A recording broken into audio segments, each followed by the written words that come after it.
Good morning friends.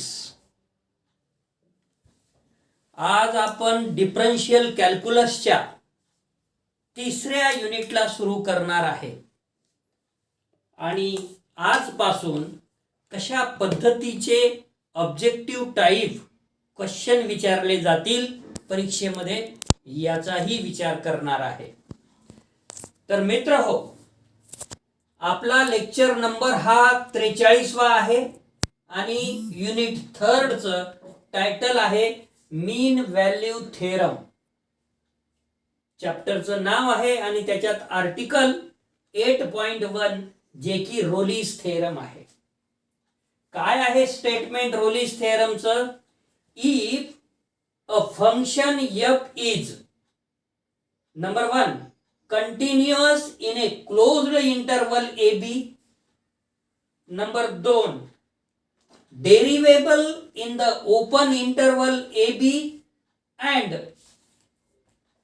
3 number f of a which is equal to f of b, then there exists at least one value c belongs to open interval ab such that f dash of c is equal to 0. हा जो statement आहे हा जसाला तसा दिला राहील आणि खाली option मध्ये ऑब्जेक्टिव्ह टाइप मध्ये लिहिलेला असेल Rolle's theorem, Lagrange's theorem, mean value theorem, none of this. तर आपल्याला माहित आहे हे स्टेटमेंट कशाचं आहे तर रोलीज थेरमचं आहे. आता प्रूफ बघू. By virtue of the continuity of the function in the closed interval A B, it has a greatest value capital M and a least value small m in the interval so that there are two numbers c and d such that f of c is equal to capital M म्हणजे greatest value and small f of d is equal to small m म्हणजे least value. आता हा एक theorem already झालेला आहे त्याचं statement.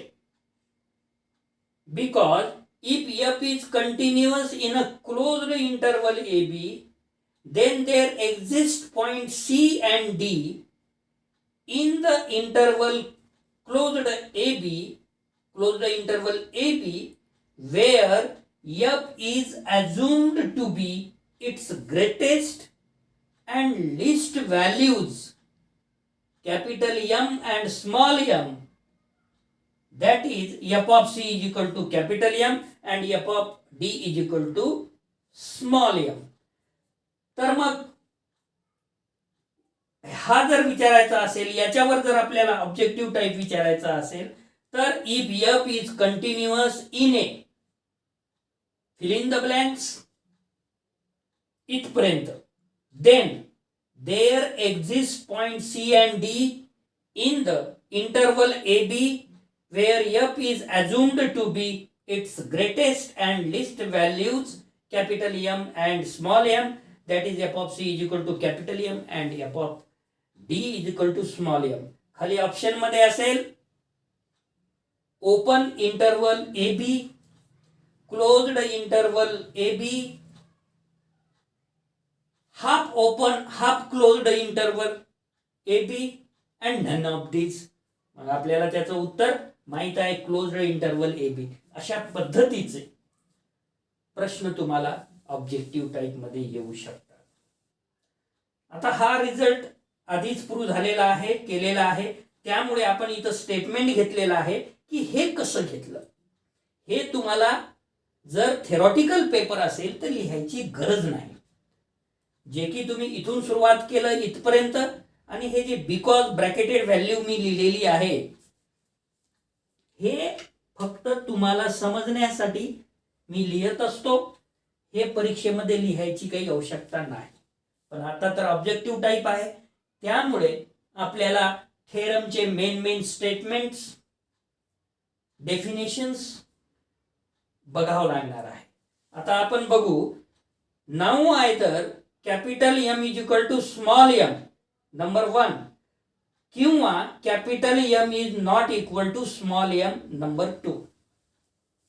याचा अर्थ असा झाला की जर आपण याला केस 1 म्हणालो आणि याला केस 2 म्हणालो तर greatest value is equal to least value ही केस 1 असेल किंवा greatest value is not equal to least value ही केस 2 असेल. When the greatest value coincides with the least value in case 1, the function reduces to a constant. जर असं झालं कसं हो, when the greatest value coincides with the least value in case 1 सारखं आली तर फंक्शन काय होईल, कॉन्स्टंट मध्ये कन्वर्ट होईल आणि कॉन्स्टंट फंक्शनची डेरिव्हेटिव्ह हे 0 येत असते आणि so that the derivative is equal to 0 for every value of x and therefore the theorem is true in this केस.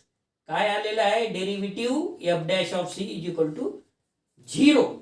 तर मग इथं प्रश्न काय येऊ शकते, अजून इथं एक ऑब्जेक्टिव्ह टाईप काय होऊ शकते, when the greatest value coincides with the least value in case 1 च्या ऐवजी काय होऊ शकेल, capital M is equal to small m, that is capital M is greatest value, small m is least value.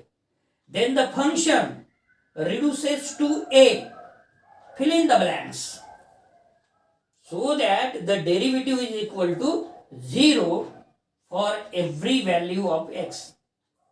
मग option मध्ये एक constant असेल, एक नॉट कॉन्स्टंट असेल, एक फंक्शन ऑफ एक्स असेल, नन ऑफ दीज असेल. त्याच्यापैकी एक उत्तर बरोबर असेल ते आपल्याला राईट करावं लागेल.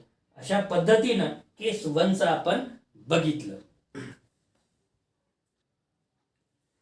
Second case, when m and m means small m and capital M are unequal, that is second case capital M is not equal to small m as in case second. Equation number 2 मध्ये दिलेलं आहे आपण ते. जर different असतील capital M and small m म्हणजे greatest value and list value, at least one of them must be different from the equal values f of a, f of b. समजा ती value let capital M is equal to F of C B different from them, म्हणजे F of A आणि F of बी पेक्षा वेगळी. जर F of C value असेल तर the number c being different from a and b, naturally a आणि b पेक्षा number C हा वेगळाच असेल, परंतु तो लाईज कुठे होईल, lies within interval a comma b, closed interval a comma b. That means what, a is less than equal to c, a is less than equal to b, a आणि b च्या तो मधात असेल. as such belongs to the open interval a comma b is in particular derivable at c. परंतु derivable at c तो open interval मध्ये असेल, so that limit h tends to 0 लिहिण्याची पद्धत आपल्याला माहित आहे, परंतु या शांती नारायणच्या पुस्तकात अशा पद्धतीने लिहिलेलं आहे, limit in bracket F of C plus H minus F of C upon capital H.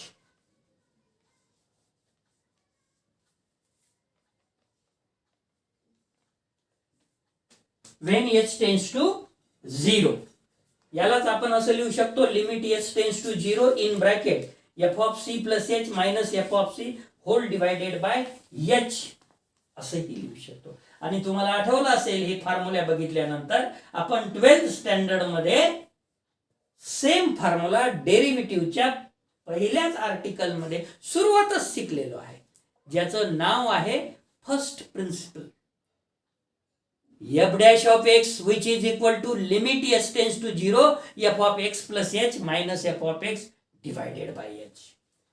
तर कधी कधी असा फॉर्म्युला दिलेला असेल त्याला equal to f dash of x, समजा y is equal to f of x असेल, y is equal to f of x असेल, तर खाली dy by dx तुम्हाला दिलेला असेल, म्हणजे f of x is equal to y is equal to some function असेल, तर तुम्हाला ते फॉर्म्युल्यामध्ये कन्वर्ट करून काय येईल असेही प्रश्न विचारू शकते.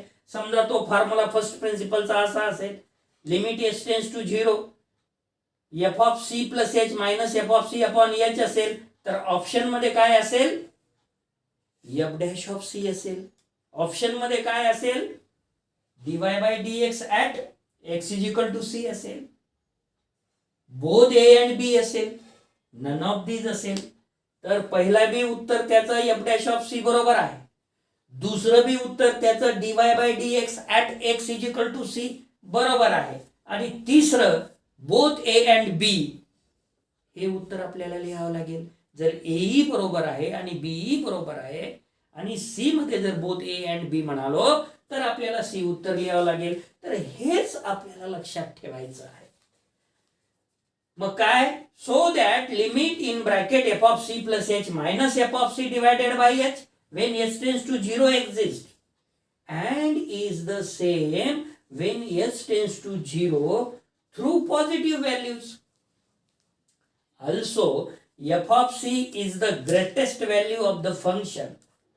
f of c जर greatest value of the function असेल तर comma we have f of c plus h is less than equal to f of c लिहिता येते, कारण f of c हे मोठा आहे, f of c is greater than equal to f of c plus h. Whatever positive or negative values of h has, h ची value positive आहे की negative आहे हे काहीही असू शकते. So thus in bracket F of C plus H minus F of C upon H is less than equal to, जर 0 लिहायचा असेल तर तुमचा एच पॉझिटिव्ह असला पाहिजे, आणि F of C plus H minus F of C divided by H is greater than equal to 0 लिहायचा असेल तर आपला एच निगेटिव्ह असला पाहिजे. मग याला आपण नंबर 3 म्हणू, याला नंबर 4 म्हणू. मग आता पॉझिटिव्ह असल्यानंतर let H tends to 0 through positive values from equation 3 काय होईल हो, we get F dash of C is less than equal to 0 मिळेल इक्वेशन नंबर 5 मध्ये. आणि let H tends to 0 through negative values, जर एच निगेटिव्ह असेल तर equation number 4 वरून आपल्याला F dash of C is greater than equal to 0 मिळेल.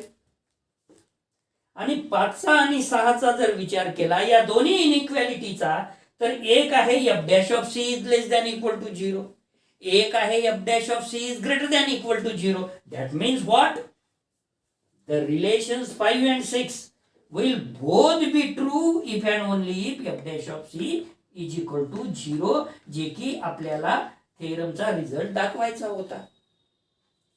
मग असंच जर आपण the same conclusion would be similarly reached if it is the least value.